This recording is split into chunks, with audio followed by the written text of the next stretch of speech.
Bonjour à tous, on va se retrouver pour une nouvelle vidéo aujourd'hui.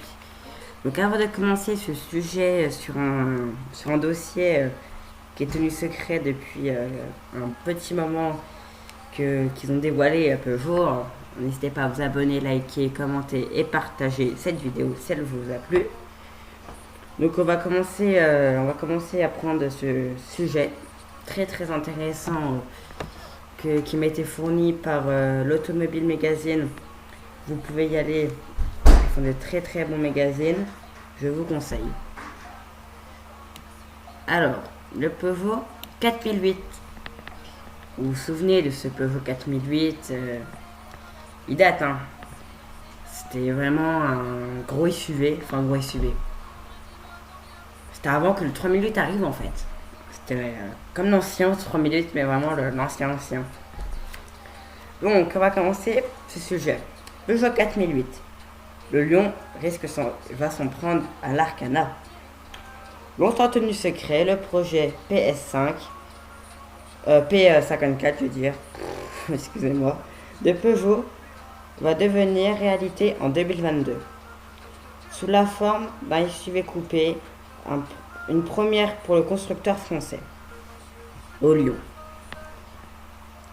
Son nom officiel n'est pas encore dévoilé, mais la grande nouveauté de Peugeot attendue en 2022 pourrait, en toute logique, s'appeler 4008, nom déjà utilisé pour le 3008 rallongé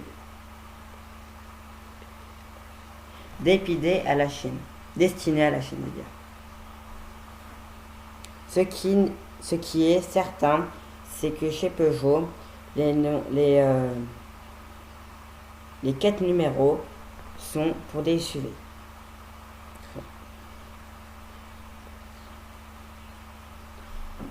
Donc, ce que je viens de vous lire, on peut comprendre que on va l'avoir pour 2022 déjà. Ce qui est d'ailleurs, il sera dévoilé troisième trimestre 2022 à environ 33 000 euros. Ça en reparlera après.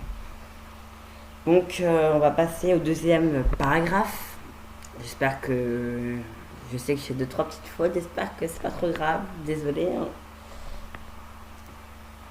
Déjà, il explorera de nouveaux territoires. Après le Renault qui a eu le droit, qui a réussi brillamment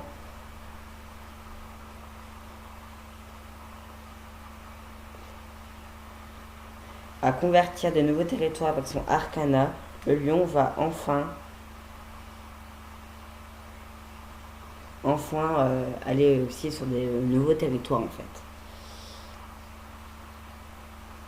Sous le SUV niveau hauteur, il fera pas plus de 1m60. Ce qui est écrit, c'est qu'il fera moins d'1m60 sur les 1m50, sur les 1m60, excusez-moi, qu'un modèle familial. Chute de toit, ce 4008 devrait faire de l'effet sur nos routes. Dans le trafic, je pense qu'on va bien le remarquer par rapport aux autres SUV, que ça soit chez Peugeot, chez les autres marques. Hein. Parce que finalement, si on regarde un peu sur le marché, il n'y a pas énormément de SUV coupés. Hein. Il y en a même très peu. Et je pense que Peugeot fasse le pas vers ce type de carrosserie, je pense que c'est très intéressant.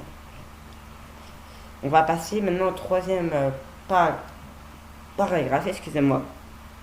Reposant sur la plateforme de la dernière 308, le 4008 devrait présenter la même empattement allongé que le break de la Peugeot 308 SW qui fait 2m73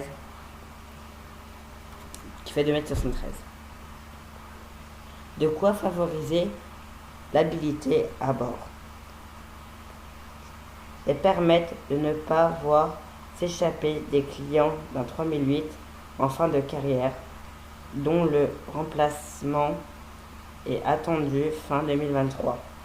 Sans surprise, ce 4008 devrait reposer à bord de la dernière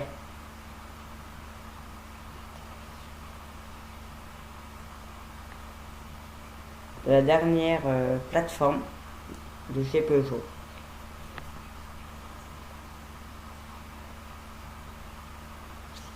Donc ce que je viens de lire, que j'ai pas trop compris dans le texte, je l'ai pas lu là en fait. Mais ce que moi j'ai compris, du coup j'ai compris parce que je devais le 308 en concession, c'est qu'en fait en bas de la... Je vais vous montrer l'image en fait. En bas de la planche, enfin en bas du GPS, vous voyez ma souris, on peut voir des petits raccourcis. Et le 4008 va également avoir droit à ces raccourcis qui sont personnalisables. Vous pouvez mettre une radio à contact, vous pouvez mettre ce que vous voulez. Donc comme je vous ai dit un peu avant, il sera attendu 3e trimestre 2022 à environ 33 000 euros. Ensuite, on va passer à au même sujet mais d'une autre page dans le même magazine encore. Tactile et personnalisable, inauguré par la 308. Ah oui, en fait c'est le truc d'avant. Et alors oui, donc elle va reprendre les motorisations de la Peugeot 308,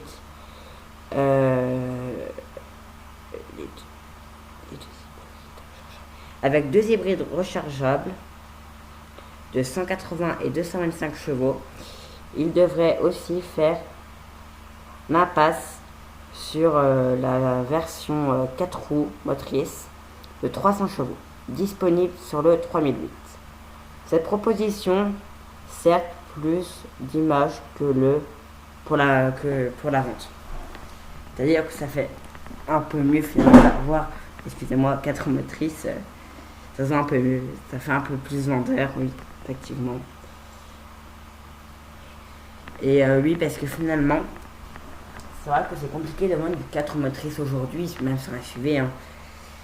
Comme ils le disent d'ailleurs dans le magazine que je suis en train de lire, hein, qui est très compliqué à vendre, c'est pour ça qu'ils vont pas le faire aussi sur le 4008. Hein. Donc le 4008 devrait être le premier véhicule de Peugeot à bénéficier d'un micro-hybridation de 48 volts, qui est très très peu. Donc 48 volts, c'est-à-dire que vous ne pouvez pas rouler en 100% électrique. Et d'une inédite boîte de vitesse conçue avec PureTech Powertrain, je sais pas comment ça se prononce. Version 100% électrique. Qu'est-ce qui est dit sur les versions 100% électriques? C'est ce que je vais lire là maintenant. Donc batterie EDCT. Cette transmission n'est pas une vraie boîte à double embrayage telle qu'on la connaît normalement dans le groupe Volkswagen, mais une boîte à 4 vitesses avec 2 rapports de pompe. Cela permet dans le doublet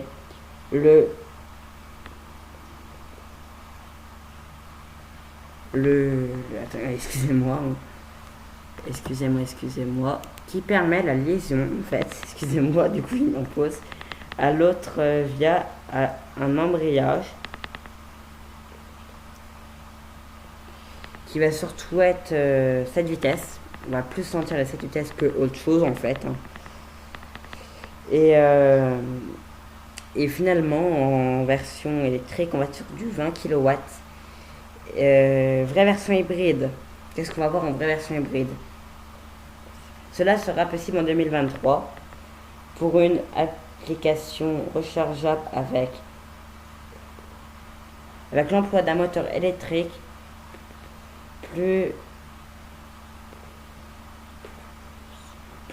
puis autour de 90 kilowatts, je veux dire. C'est mieux que 20 kilowatts, hein, c'est clair et net. il n'y a pas photo. Alimenté par une recharge. Attendez. Oula. Alimenté par un moteur, je veux dire. Essence, hein, forcément. Le 4008 devrait être proposé en version 100% électrique, histoire de toucher un large public. Donc, ce que je viens de dire, c'était peut-être un peu vague. Donc, moi, je vais faire mon résumé juste après. Je dis encore un tout petit paragraphe et tout sera bon. Le 4008 n'aura pas le droit à la motorisation PHEV 300 chevaux et 4 roues motrices du 3008, mais il inaugurera une transmission inédite de la 308 avec laquelle il partage beaucoup le 4008 qui devrait reprendre.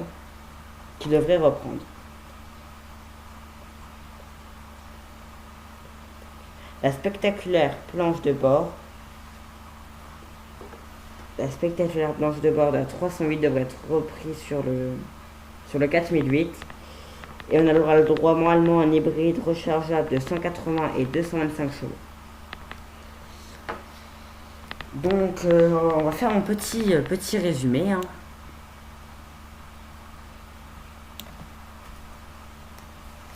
Alors, mon petit résumé.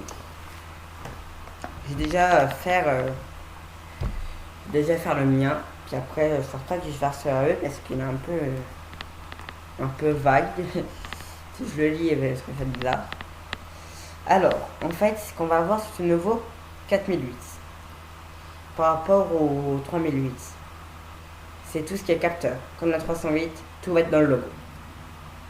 On va avoir bien évidemment les crocs, les feux nouveaux. On va avoir le nouveau logo Peugeot du coup, on va avoir des belles jantes. On va avoir le nouveau intérieur surtout. On va avoir du micro-hybride.